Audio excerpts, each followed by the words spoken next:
DD Rajasthan के युवाओं के कार्यक्रम युव तरंग में आप सभी का हार्दिक स्वागत है। दोस्तों, देश को आज़ाद हुए 2022 में 75 साल पूरे हो जाएंगे और इसे हम सेलिब्रेट कर रहे हैं आज़ादी के अमृत महोत्सव के नाम से।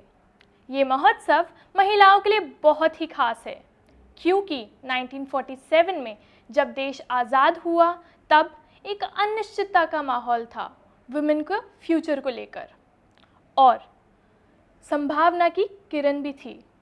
संभावना आत्मसम्मान की, संभावना बेहतर शिक्षा की, संभावना नई उम्मीदों की और संभावना अपनी पहचान बनाने की।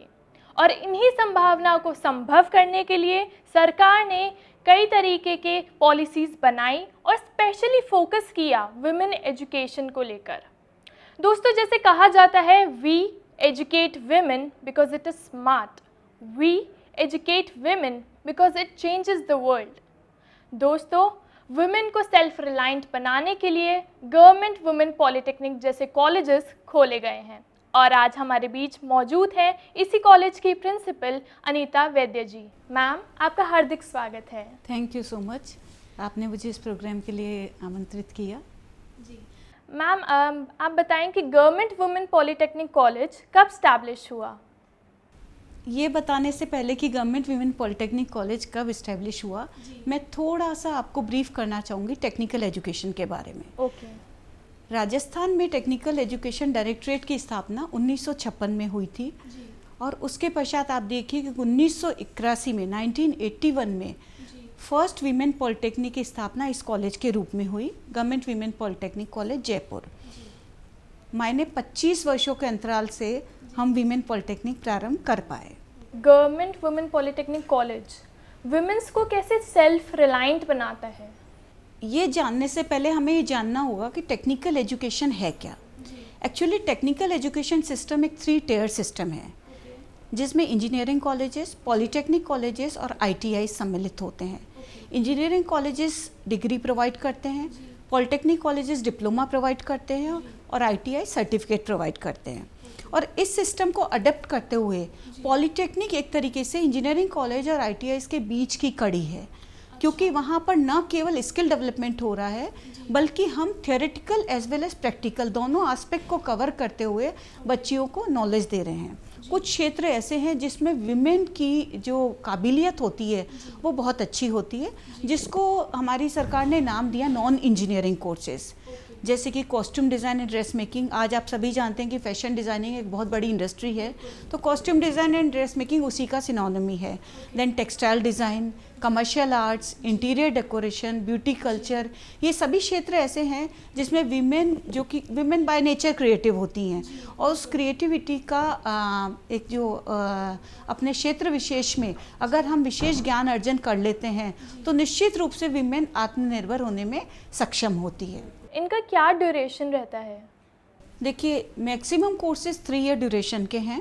केवल एक कोर्स हमारे नॉन इंजीनियरिंग कोर्सेज में है, ब्यूटी कल्चर, जो कि 2 साल का कोर्स है। बाकी सभी कोर्सेज 3-3 साल के हैं। आप ये सोचिए कि जो संस्था एक कमरे से शुरू हुई थी, जस्ट इन सिंगल रूम और एक छोटा और कमरा था। Actually I am from the first batch of this institution. 1981 के फर्स्ट बैच से मैं हूँ, इसलिए मुझे यहाँ का सब कुछ एक तरीके से जानकारी है। तो 2 कमरों से हमने शुरुआत की और आज हम एक 3 मंजिला 2 इमारत के रूप में, जिसमें हमारे पास 2 हॉस्टल हैं, गर्ल्स हॉस्टल जिसमें 100 बच्चे रह सकते हैं, एक गेस्ट हाउस है जिसमें पूरे राजस्थान के तकनीकी शिक्षा के कोई भी अधिकारी कर्मचारी जो जयपुर आते रहते हैं वो ठहर सकते हैं। तो इसका एक्सपांशन किया गया और ये कॉलेज एक पायनियर कॉलेज के रूप में विकसित होता चला गया। और आपको ये बताना मैं गर्व महसूस करती हूँ कि इस कॉलेज को नॉर्दर्न रीजन में 2 बार बेस्ट पॉलिटेक्निक अवार्ड मिल चुका है। जो गवर्नमेंट एफिलिएटेड कॉलेज है, जैसे ये गवर्नमेंट एफिलिएटेड कॉलेज है, और जो प्राइवेट कॉलेज है, इन दोनों का फीस स्ट्रक्चर कितना वेरी करता है? पहली बात तो मैं आपको ये बताना चाहूँगी कि ये गवर्नमेंट कॉलेजेस जो हैं वो तकनीकी शिक्षा विभाग राजस्थान के द्वारा ही संचालित हैं और इनको जो मान्यता है वो all India council for technical education से है। आप ये दर्शकों को भी शायद ये मालूम होना चाहिए कि क्योंकि बहुत कॉमन चीज़ है कि यूजीसी सब सुनते हैं, है ना, यूनिवर्सिटी ग्रांट्स कमीशन। तो एक्चुअली में हमारे कंट्री में दो तरह के सिस्टम है, एक तो एकेडमिक एजुकेशन है जो यूजीसी जिसको गवर्न करती है, और एक टेक्निकल एजुकेशन और मेडिकल एजुकेशन है जो एआईसीटी के अंडर में आती है। तो all India council of technical education जो है उसकी स्थापना 1945 में मीन्स बिफोर इंडिपेंडेंस हो गई थी। उसके बाद जब आज़ादी के बाद एआईसीटी ने ये डिसाइड किया कि हमारे देश के हर स्टेट में एक directorate of technical education establish किया जाए। तो उसके तहत ये डायरेक्टरेट इस्टेब्लिश हुए। जैसे राजस्थान का जो डायरेक्टरेट ऑफ टेक्निकल एजुकेशन है वो 1956 में इस्टेब्लिश हुआ था, और उसके बाद यहाँ पर विभिन्न पॉलिटेक्निक बनना शुरू हुए, और फिर ये वीमेन पॉलिटेक्निक 1981 में इस्टेब्लिश हुआ। वीमेन पॉलिटेक्निक का जो फीस स्ट्रक्चर है, वैसे तो देखिए अगर हम गवर्नमेंट की बात करें तो गवर्नमेंट में वीमेन एजुकेशन बिल्कुल फ्री है, 100% फ्री है। तो हमारे बच्चों से हम गवर्नमेंट फीस के रूप में केवल 200 रुपये एक बार लेते हैं एडमिशन के समय में, और उसके अलावा हम जो इंस्टीट्यूशन डेवलपमेंट फ़ंड में लेते हैं, जिसको नॉन गवर्नमेंट फ़ंड कहते हैं, उसमें भी हम पूरे वार्षिक बच्चों से 7,100 रुपया लेते हैं केवल। हमारे यहाँ पर कितनी वेल इस्टेब्लिश्ड लैब्स हैं, हम सब तरह की एक्टिविटीज़ यहाँ पर करवाते हैं बच्चों के पर्सनैलिटी ग्रूमिंग से लेकर उनको सेल्फ रिलायंट बनाने तक हर एक्टिविटी हम कंडक्ट करते हैं। फॉर एग्ज़ाम्पल इस कॉलेज में हमने बच्चों के सर्वांगीण विकास के लिए 4 क्लब इस्टेब्लिश कर रखे हैं। क्रिएटिव क्लब, आपका sports club, cultural club and literary club. तो आप इसको नाम से ही अंडरस्टैंड कर सकते हैं कि सृजनात्मक क्लब हमने इसलिए बनाया क्योंकि हमारे सारे कोर्सेज क्रिएटिविटी बेस्ड हैं। कल्चरल क्लब हर बच्चे का सर्वांगीण विकास के लिए बहुत ज़रूरी है, क्योंकि हर बच्चे में एक ये काबिलियत होती है कि वो किसी न किसी आर्ट में, किसी न किसी चीज़ में माहिर होता है। तो उसको निखारने के लिए हमने क्रिएटिव क्लब बना रखा है। स्पोर्ट्स क्लब बच्चों के स्पोर्ट्स एक्टिविटी को एनहांस करने के लिए बना रखा है, फिजिकल फिटनेस के लिए। और उसके बाद लिटरेरी क्लब, जैसे आपकी डिबेट है, एसेज हैं, या आपके जो इस तरह के एक्सटेम्पोर्स होते हैं, कई बच्चों का जो इस तरह की स्किल्स होती हैं वो बहुत अच्छी होती है, तो उनको ग्रूम करने के लिए हमने ये 4 क्लब इस्टेब्लिश कर रखे हैं। और हम बच्चों को ना केवल एक फॉर्मल एजुकेशन देना चाहते हैं, बल्कि हम ये चाहते हैं कि बच्चे आगे जाकर अपने आप को समाज में बहुत स्ट्रांगली इस्टेब्लिश कर सकें। यहाँ पर मैं एक बात कहना चाहूँगी विमेन एम्पावरमेंट की। एक जगह मैंने बहुत अच्छी चीज़ पढ़ी कि विमेन एम्पावरमेंट 5 पहलुओं पर निर्धारित है। Number 1 social empowerment, number 2 economical empowerment, number 3 political empowerment, and number 4 psychological empowerment, and number 5 educational empowerment. अब अगर हम पॉलिटेक्निक की बात करें, वीमेन पॉलिटेक्निक में महिलाओं की शिक्षा की बात करें, तो मेरा अपना ये मानना है कि इस पॉलिटेक्निक की एजुकेशन से वो बच्ची सोशली, साइकोलॉजिकली और इकोनॉमिकली तीनों तरीके से एम्पावर हो जाती है। क्योंकि जब एक बच्ची एजुकेटेड होती है, एक बच्ची जो होती है वो हमारे समाज का नींव है, क्योंकि एक माँ होती है वही बच्चे को पाल पोस के बड़ा करती है, संस्कार देती है। तो वो जो सोशल एम्पावरमेंट है वहीं से शुरू हो जाता है, क्योंकि अगर मैं एजुकेटेड हूँ तो मैं अपने बच्चों को उसी तरीके से एजुकेट करके उनमें वही संस्कार उनको संस्कारित करूँगी। जब मैं एजुकेटेड हूँ, अगर कोई विपरीत परिस्थिति मेरे ऊपर आती है तो मैं अपने आप में इतनी सक्षम हूँ, क्योंकि देखिए आप चाहे पैसा को हम सबसे महत्वपूर्ण नहीं माने, पर पैसा महत्वपूर्ण तो है जीवन जीने के लिए, सामाजिक स्तर को उठाने के लिए, अपने आप को समाज में स्टैब्लिश करने के लिए, अपनी आवश्यकताओं की पूर्ति के लिए। तो जब हम एजुकेशनली साउंड होते हैं तो हम इकोनॉमिकली साउंड अपने आप से हो जाते हैं, और जब हम इकोनॉमिकली और सोशली साउंड हैं तो हम साइकोलॉजिकली मजबूत हो जाते हैं। तो इसलिए एक पॉलिटेक्निक एजुकेशन एक ऐसी एजुकेशन है जो एकेडमिक से थोड़ी परे है, जिसमें हम रोजगार परक शिक्षा देते हैं और हम एक बच्चे में एंटरप्रेन्योरशिप स्किल्स डेवलप करते हैं। इसकी मिनिमम क्वालिफिकेशन क्या होती है? देखिए, इनिशियली जब वीमेन पॉलिटेक्निक स्टार्ट किए गए थे तो मिनिमम क्वालिफिकेशन 12th रखी गई थी, किंतु फिर उसके बाद धीमे धीमे जो सामाजिक परिवर्तन आए या समाज का रुझान हुआ इस तरह की एजुकेशन के लिए, तो इसमें मिनिमम क्वालिफिकेशन 10th कर दी गई। परंतु ऐसा नहीं कि हमारे पास केवल 10th पास बच्चे ही आते हैं। जो बच्चा हायर एजुकेटेड है, चाहे 10th किया हुआ है, ग्रेजुएट, इवन पोस्ट ग्रेजुएट बच्चे हमारे पास आते हैं। बिल्कुल, हमारे पास बहुत अच्छी स्ट्रेंथ है ग्रेजुएट और पोस्ट ग्रेजुएट बच्चों की, है ना। तो हम जिस लेवल पे आपने हाईएस्ट मार्क्स ऑब्टेन किए हैं उसको हम मेरिट का आधार लेते हैं और उसके अकॉर्डिंग आपको मेरिट बेसिस पे एडमिशन देते हैं। ओके, तो मैम जैसे आपने कहा कि आपके पास ग्रेजुएट बच्चे भी आते हैं और पोस्ट ग्रेजुएट भी आते हैं, तो इसका मतलब इसमें कोई एज लिमिट नहीं है? एज लिमिट नहीं है, मिनिमम 10th पास बच्चा होना चाहिए विथ 35% मिनिमम, क्योंकि हम ये मानते हैं कि हमारी एजुकेशन में एकेडमिकली बहुत साउंड होना कोई बहुत बड़ी आवश्यकता नहीं है। वहाँ पर क्रिएटिविटी ज़्यादा चाहिए, स्किल ज़्यादा चाहिए, आपका पैशन चाहिए उस पर्टिकुलर फील्ड के लिए। अगर आप में वो पैशन है, वो लर्निंग आप में एप्टीट्यूड है, तो आप उसको बहुत अच्छे से लर्न कर सकते हैं। ये कितनी अच्छी बात है कि आपको इंडिपेंडेंट होने के लिए कोई एज लिमिट नहीं है, और स्पेशली उन वुमेन्स के लिए जो अपने ड्रीम्स को फुलफिल नहीं कर पा रही है। Now the gates are all open for them. यहाँ मैं आपको एक छोटा सा इंटरप्शन करना चाहूँगी कि पहले एज लिमिट थी, अच्छा, अपर एज लिमिट भी थी, किंतु उसके बाद ये पाया गया कि हमारी बहुत सारी बच्चियाँ, पहले 27 ईयर्स अपर एज लिमिट हुआ करती थी, बट बहुत सारे ये पाया गया कि बहुत सारी महिलाएं, जो आपने बात कही कि जिनके बहुत सारे ड्रीम्स होते हैं, पर वो किसी न किसी सोशल प्रेशर से या अपनी कुछ कंडीशन से, सोशल कंडीशन से उसको फुलफिल नहीं कर पाई। पर आज वो इस स्थिति में, आज वो चाहे 30 ईयर्स की हो गई है, 35 की हो गई या इवन 40 की हो गई हैं, बट वो अब अपनी जिम्मेदारियों से मुक्त हो गई हैं। उनको ऐसा लगता है कि अब वो अपना करियर ऑप्ट कर सकती है। तो यही सब एक ब्रॉडर विजन देके गवर्नमेंट ने इस अपर एज लिमिट को भी हटा दिया। क्या ये कॉलेज एक्स्ट्रा करिकुलर एक्टिविटीज़ में भी फोकस रखते हैं? जैसे आपने बताया कि आप क्रिएटिव क्लब्स भी ज्वाइन कराते हैं बच्चों को, तो उसमें क्या ज़रूरी होता है कि हर बच्चा क्लब ज्वाइन करे? हर बच्चे को एक न एक क्लब तो ज्वाइन करना पड़ेगा। अच्छा। ताकि हम उसके जो अंदर की दबी हुई प्रतिभा है उसको निकाल सके। आपने देखा होगा कि बहुत सारे बच्चे ऐसे होते हैं जिनमें प्रतिभा तो बहुत होती है, परंतु वो शाय नेचर की होती हैं, वो आगे नहीं आना चाहती हैं। उनकी हिच को खोलने के लिए हमने कर रखा है कि हर बच्चे को कम से कम एक क्लब ज्वाइन करना पड़ेगा। वो उसके इंटरेस्ट पे है कि वो क्या ज्वाइन करना चाहती है। और यहाँ पर मैं आपको ये भी बताना चाहूँगी कि उसके लिए हमने मैक्सिमम लिमिट भी कर रखी है कि आप 2 ही क्लब ज्वाइन कर सकते हैं, क्योंकि कई बार ऐसा होता है कि इससे हमारे बहुत ज़्यादा डिस्क्रिपेंसी हो जाती है, इनइक्वलिटी हो जाती है कि एक बच्चा जो बोल्ड है, जो प्रखर है, जो मुखर है, वो तो हर क्लब ज्वाइन करना चाहता है, और जो बच्चियाँ थोड़ी दबी हुई हैं, जो इस परिवेश से आई है, वो उभर नहीं पाती हैं। उनका फियर अंदर ही रह जाता है, बाहर नहीं। तो हमको एक शिक्षाविद होने के नाते हमारा उद्देश्य केवल शिक्षा देना नहीं है, बल्कि हमें उनकी ओवरऑल पर्सनैलिटी को ग्रूम करना है। हमने अपने से फील्ड रिलेटेड, जैसे हमारे पास 5 डिपार्टमेंट है, तो हर डिपार्टमेंट ने कम से कम 2 MOUs अपनी इंडस्ट्री से कर रखे हैं।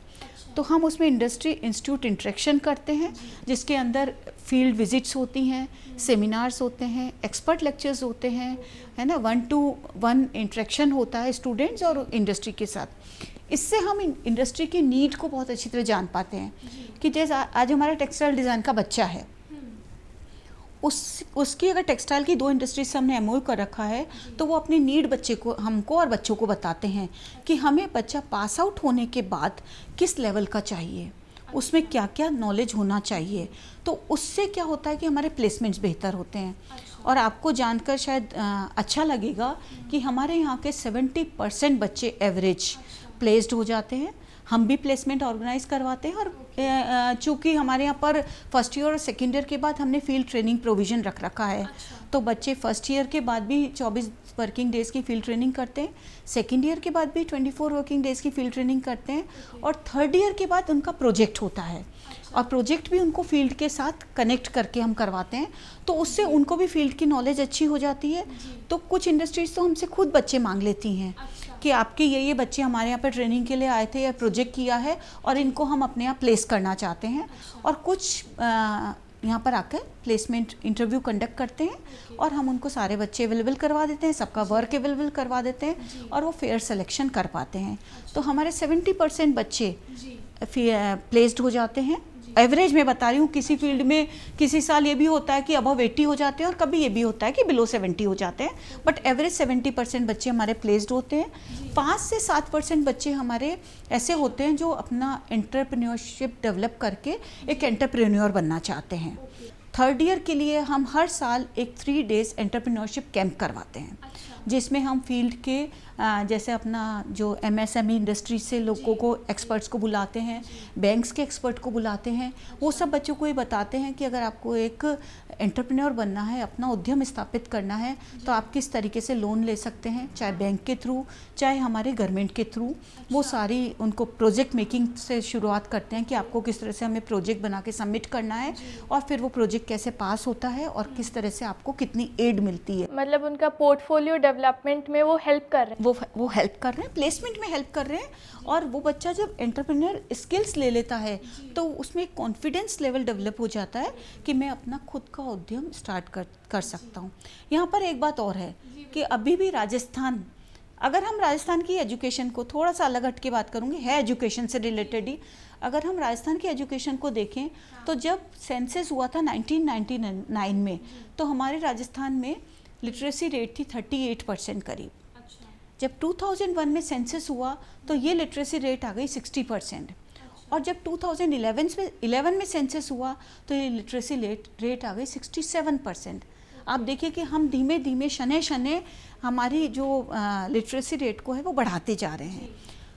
फिर भी अभी भी 67 से हम केरला को मात नहीं कर पाए हैं। केरला में जहाँ अबव 90% लिटरेसी रेट है तो हमें वहाँ तक पहुँचना है, पर हमारा सामाजिक परिवेश अभी भी ऐसा है हमारे रूरल एरियाज़ में कि अभी भी हम बच्चियों को बाहर नहीं निकालना चाहते। मैं उन पेरेंट्स को कहना चाहूँगी कि आप अपनी बच्चियों पे भरोसा करिए, उनके काबिलियत पे भरोसा करिए। अगर वो एकेडमिकली साउंड नहीं है तो उनको आप और फील्ड्स में उनको एनहांस करिए, उनको अपने पाँव पे खड़ा करिए, ताकि वो हमारे देश को एक अच्छे संस्कार वाले राष्ट्र बना सके। मैम, आप आज़ादी के अमृत महोत्सव के बारे में हमारे दर्शकों को क्या संदेश देना चाहेंगी? जैसा कि आप और हम सभी जानते हैं कि आज़ादी कितनी कीमती है, और आज से करीब 75 साल पहले जब हम आज़ाद हुए तब महिलाओं की स्थिति क्या थी और आज महिलाओं की स्थिति क्या है, इसका फ़र्क हम सब जानते हैं। आज़ादी से पूर्व यद्यपि हमारे यहाँ पर टेक्निकल एजुकेशन का प्रारंभ हो गया था, और क्या इनफैक्ट अगर हम हिस्ट्री में जाएं तो हम ये पाएंगे कि 1847 में ही इस देश का पहला इंजीनियरिंग कॉलेज इस्टेब्लिश हो गया था, जो आज की तारीख में रुड़की IIT के नाम से आप सभी लोग जानते हैं। किंतु वो प्रगति बहुत स्लो थी, और उस समय हमारे जो देश है वो आज़ादी के उसमें इतना लगा हुआ था कि विमेन एम्पावरमेंट की तरफ उस समय ध्यान नहीं था। किंतु शने शने आज़ादी के बाद धीमे धीमे हर इस राष्ट्र को समर्पित व्यक्ति ने, चाहे वो राजनेता हो, चाहे वो ब्यूरोक्रेट्स हों, चाहे वो शिक्षाविद हों, चाहे आम जनता हो, सब ने अपनी अपनी जिम्मेदारियों को निभाते हुए देश को आगे बढ़ाने का प्रयास किया। और उसका नतीजा हम ये देख रहे हैं कि आज हमारी महिलाएं जिस समाज के जिस स्तर पर खड़ी हैं, वो सेना तक पहुंच गई हैं, सेना में उनको प्रवेश मिल गया है, वो हवाई जहाज़ उड़ाती हैं। मीन्स हमने एक पिछड़े देश से एक डेवलपिंग कंट्री होते हुए और बहुत जल्दी हम एक डेवलप्ड कंट्री की श्रेणी में आ जाएंगे। तो मैं आप सभी से यही गुजारिश करूंगी कि इसको निरंतर बनाए रखिए। प्रधानमंत्री की इस योजना को, जो आज़ादी का अमृत महोत्सव योजना है, ये एक और आपको जानकारी देती हूँ कि ये 15 अगस्त 2023 तक निरंतर रहने वाली है। तो आप अपना जितना सहयोग इसमें दे सकते हैं दीजिए, और हमारे वो एक देशभक्ति, एक राष्ट्र को समर्पित भावना होगी। तो हम सभी का सहयोग देश को अपेक्षित है। हम आपके डिपार्टमेंट्स में एक बार जाना चाहेंगे और देखना चाहेंगे कि आप किस तरह के कोर्सेज करवा रहे हैं। श्योरली, आप डेफिनेटली विजिट करिए, और मैं बहुत कॉन्फिडेंस से कह सकती हूँ कि आपको बहुत अच्छा लगेगा और दर्शकों को भी बहुत अच्छा लगेगा, क्योंकि हमारे सारे डिपार्टमेंट्स वेल इक्विप्ड हैं। वहाँ पर सारी सुविधाएं हैं। हर डिपार्टमेंट में एक कंप्यूटर लैब है। हम केवल पेन पेंसिल कूची तक ही सीमित नहीं है। हमने हर डिपार्टमेंट में कंप्यूटर एडेड डिज़ाइनिंग का सब्जेक्ट रखा हुआ है, और हम हर साल एक एनुअल मैगज़ीन पब्लिश करते हैं। हर साल हमारी एक एनुअल एग्जीबिशन लगती है ना, और हम कोशिश कर रहे हैं 2010 से कि इसको हम निरंतर बनाए रखें। तो आपका बिल्कुल स्वागत है हमारे सारे डिपार्टमेंट्स को विज़िट करने के लिए। दोस्तों, जैसा कि अभी हमने जाना प्रिंसिपल मैम से कि इनकी कॉलेज में 5 डिपार्टमेंट्स हैं, तो हम आए हैं पहले डिपार्टमेंट की ओर, कमर्शियल आर्ट्स। तो आइए जानते हैं कमर्शियल आर्ट्स के डिपार्टमेंट के एचओडी से। जैसा कि आप नाम से ही समझ सकते हैं, कमर्शियल आर्ट यानी आर्ट का वो स्वरूप जिसको कमर्शियल एक्टिविटीज़ के लिए यूज़ किया जाए, अर्थात आत्मनिर्भर बनाने की ओर एक कदम है ये। कमर्शियल आर्ट का स्कोप बहुत ज़्यादा है आज के स्पेशली पेंडेमिक के दौर में, जहां हम देखते हैं कि अन्य इंडस्ट्रीज़ जो हैं वो लगभग बंद हो गई। ऐसे में हमारी छात्राएं जो हैं वो घर पे बैठे हुए ऑनलाइन अपना बिजनेस कर रही हैं और आत्मनिर्भर हैं वो लोग। कमर्शियल आर्ट के लिए ज़्यादा किसी चीज़ की ज़रूरत नहीं पड़ती, एक कैमरा, एक लैपटॉप और इंटरनेट, दैट्स इट, और ये आपका ऑफिस चालू हो जाता है। आप अपने घर से भी काम कर सकती हैं और लगभग 6 बड़ी इंडस्ट्रीज़ को सर्व करता है कमर्शियल आर्ट, जिसमें मीडिया हाउसेस हैं, प्रेस है, पब्लिशिंग हाउसेस हैं, फिल्म के लिए काम करना और प्रेस के लिए काम करना, प्रिंटिंग यूनिट एंड फोटोग्राफी, जो अपने आप में सब बड़ी बड़ी इंडस्ट्रीज़ हैं। तो इस तरह से आप देख सकते हैं कि जॉब अपॉर्चुनिटीज़ बहुत ज़्यादा हैं कमर्शियल आर्ट में, और हमारे यहाँ की निकली हुई स्टूडेंट्स बड़े बड़े पद पे यहीं नहीं इंटरनेशनली काम कर रही हैं। दोस्तों, हम पहला डिपार्टमेंट कमर्शियल आर्ट से आए हैं दूसरा डिपार्टमेंट टेक्सटाइल डिज़ाइनिंग की ओर। आज आपको बहुत ही संक्षेप में बताने जा रही हूँ कि टेक्सटाइल क्या है। इस विषय में, इस डिपार्टमेंट में कपड़ा बनाने की विभिन्न तकनीकें, डाइंग, प्रिंटिंग, वीविंग, डिज़ाइनिंग और भारत के परंपरागत वस्त्रों के बारे में अत्यधिक जानकारी दी जाती है। हम बात कर रहे हैं टेक्सटाइल डिज़ाइन के स्टूडेंट से। हम जानते हैं कि आप टेक्सटाइल डिज़ाइन को अपने करियर में, अपने फ्यूचर में कैसे ऑप्ट करती हैं आगे? इसका आगे जाकर हम खुद का बिज़नेस ओपन कर सकते हैं। इसमें मिनिमम इन्वेस्टमेंट के साथ हम खुद का सेटअप कर सकते हैं। हमें टेक्सटाइल डिज़ाइनिंग में डिफरेंट टेक्निक्स सीखने को मिलती है, जिनसे हम आगे जाके बहुत अपनी टेक्निक को लेकर आगे कुछ डेवलपमेंट कर सकते हैं। और इसके लिए गवर्नमेंट ने भी हमें बहुत आगे जाके बहुत सारे हमें ऑप्शंस दिए हैं कि हम आगे जाके अपनी स्किल्स को कैसे डेवलप कर सकते हैं। अच्छा, तो आपने कोई फील्ड वर्क भी करा है? जी बिल्कुल, अभी हम ब्लॉक प्रिंटिंग का, बाटिक का, हम उन सब की ट्रेनिंग कर रहे हैं। तो उसमें जाके हमने ये सीखा है कि हम खुद के उसमें मिनिमम इन्वेस्टमेंट पे हम आगे जाकर अपना खुद का कैसे आगे बिजनेस स्टार्टअप कर सकते हैं। दोस्तों, अब हम आए हैं कॉस्ट्यूम डिज़ाइन और ड्रेस मेकिंग डिपार्टमेंट में। Costume design and dress making department एक अपने आप में पूर्ण डिपार्टमेंट माना जाएगा, क्योंकि उसमें हम लोग टेक्सटाइल से रिलेटेड, उसके अलावा कॉस्ट्यूम डिज़ाइनिंग से रिलेटेड, पर्सनालिटी डेवलपमेंट से रिलेटेड, और उसके अलावा हम लोग कंप्यूटर एडेड डिज़ाइनिंग वगैरह सब सिखाते हैं। इसमें हम लोग वैल्यू एडिशन मेनली सिखाते हैं। कोई भी कॉस्ट्यूम हो, यदि वो सिंपल है उसकी इतनी वैल्यू नहीं होगी, बट यदि उसमें हम लोग मैक्रेम वर्क है, जैसा कि आपने यहाँ देखा, मैक्रेम वर्क हुआ, क्रोचेट वर्क हुआ, टाई एंड डाई हुआ, बाटिक हुआ, सरफेस ऑर्नामेंटेशन हुआ, ये सारी चीज़ें यदि ऐड होंगी तो शायद उस चीज़ की वैल्यू बढ़ जाएगी। जानते हैं मॉडर्न ऑफिस मैनेजमेंट डिपार्टमेंट के बारे में इनके फैकल्टीज से कि ये कोर्स कैसे स्टूडेंट्स को सेल्फ रिलायंट बनाने में हेल्प करता है। मैं अपने इस कोर्स के बारे में, जो कि 3 वर्षीय डिप्लोमा पाठ्यक्रम है, यह पाठ्यक्रम जो छात्राएं और महिलाएं महंगे मैनेजमेंट के कोर्सेज कर पाने में आर्थिक वजह से या किसी अन्य वजह से असक्षम है, उन महिलाओं छात्राओं के लिए यह कोर्स सर्वोत्तम विकल्प है।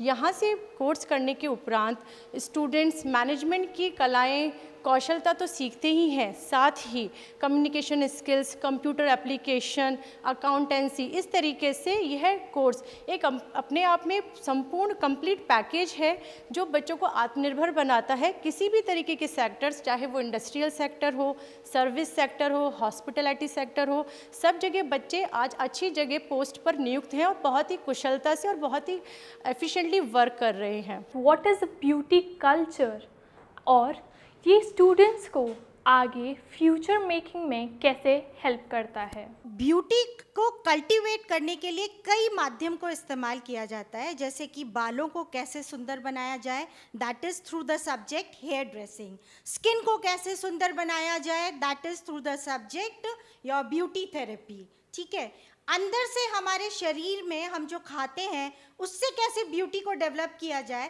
That is another subject with us, that is called dietetics. Then there is subject on cosmetics, making of cosmetics. Cosmetics से कैसे हम अपने आप को सुंदर बनाएं, that is the subject known as cosmetic science. इसके अलावा एक ब्यूटिशियन को ये भी पता होना चाहिए कि उसे कब अपने क्लाइंट को दूसरी जगह भेज देना है, यानी कि डॉक्टर के पास जाना है, उस पर भी हमारे पास एक सब्जेक्ट होता है, that is common disorders of skin and hair. तो इससे एक ब्यूटिशियन को पता पड़ जाता है कि अब हमको इसके ऊपर काम नहीं करना है। इसके अलावा एक बहुत बड़ा फील्ड होता है ब्यूटी कल्चर का, that is about exercises, exercises through machines and exercises through other things. इससे हमारे बॉडी की फिटनेस को कैसे वो किया जाता है, ये सारी चीज़ें हम ब्यूटी कल्चर डिप्लोमा के अंदर समझा सकते हैं। दोस्तों, उम्मीद करती हूँ कि हमारे इस कार्यक्रम के द्वारा दर्शकों और स्पेशली विमेंस को अपना सेल्फ रिलायंट बनने में हेल्प मिलेगी और आगे जाके अपनी अपॉर्चुनिटीज़ वो ग्रैब करेंगी। इसी के साथ में हम मिलते हैं अगले कार्यक्रम में, तब तक के लिए धन्यवाद।